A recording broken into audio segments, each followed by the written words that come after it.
तो hello guys, एक बार फिर से आपका बहुत बहुत स्वागत है आपके चैनल टैलेंट एंड ज्ञान में। तो बिना किसी देरी के अपन समाज विज्ञान का एक और नया टॉपिक पढ़ने वाले हैं, मुद्रा और साख, जो अपने हॉस्पिटल असिस्टेंट के एग्जाम के लिए बहुत ही इंपॉर्टेंट होने वाला है। चलिए तो बिना किसी देरी के शुरू करते हैं अपना मुद्रा और साख।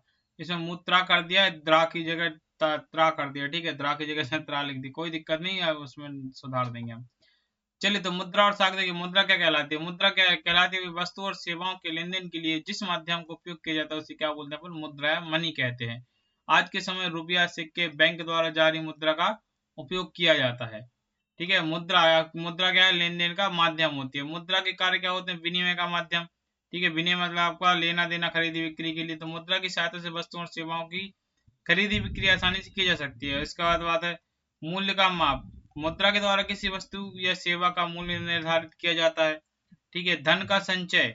मुद्रा को भविष्य के उपयोग के लिए सुरक्षित रखा जा सकता है। ठीक है, भुगतान का साधन। तो मुद्रा उपयोग वेतन, बिल और अन्य भुगतान के लिए किया जाता है। ठीक है, मुद्रा का सबसे प्रमुख कार्य होता है विनिमय का माध्यम। ठीक, अगला देखेंगे अपन, आगे बढ़ेंगे तो साख। साख बोल तो क्रेडिट।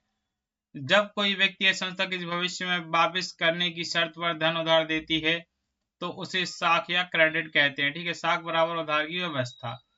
साख के स्रोत क्या है? बैंक है, सरकारी समितियां, स्वयं सहायता समूह और साहूकार वगैरह। ठीक, तो बैंक है, बैंक लोगों को जमा यानी डिपॉजिट स्वीकार करते हैं और आवश्यकता पड़ने पर ऋण या लोन प्रदान करते हैं। ठीक है, आवश्यक अर्थव्यवस्था में धन के सही प्रवाह में महत्वपूर्ण भूमिका निभाते हैं। ठीक है, कौन सा निभाते? बैंक।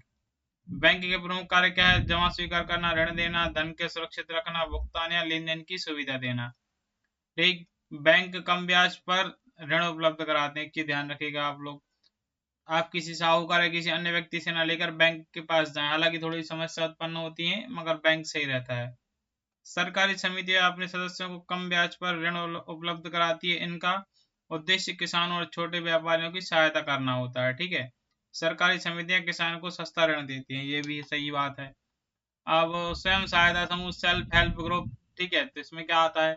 स्वयं सहायता समूह छोटे छोटे लोगों का समूह होते हैं जो नियमित बचत करते हैं और आवश्यकता पड़ने पर अपने सदस्यों से को ऋण देते हैं। ठीक है, या तो फिर आपने देखा हो कई लेडीज या महिलाएं किटी खेलती हैं। ठीक है, महिलाएं क्या खेलती हैं? अपनी किटी। और जो व्यापारी लोग हैं वो कमेटी करते हैं। ठीक है, भरते हैं, तो उसमें क्या होता है? यही आपका स्वयं सहायता समूह में आ जाता है वो सब सिस्टम। अब आगे बढ़ेंगे साहूकार। साहूकार निजी व्यक्ति होते हैं जो अधिक ब्याज पर ऋण देते हैं, इसीलिए ऐसे ऋण लेना महंगा पड़ता है। साहूकार सबसे अधिक ब्याज वसूलता है भैया। ऋण औपचारिक और अनौपचारिक ऋण। तो ऋण के प्रकार दो होते हैं, एक तो औपचारिक और एक दूसरा अनौपचारिक। औपचारिक ऋण क्या कहलाता है? जो ऋण बैंक सरकारी समितियों द्वारा सरकारी नियम के अनुसार दिए जाते हैं उसे क्या बोलते हैं? औपचारिक ऋण। जैसे कि अपना बैंक या सरकारी बैंक हो गया। औपचारिक ऋण क्या करता है? कम ब्याज और सरकारी नियमों पर देता है अपन को ब्याज। इसके बाद अरे यार, ये तो आधा ही सिस्टम है यार, एक मिनट।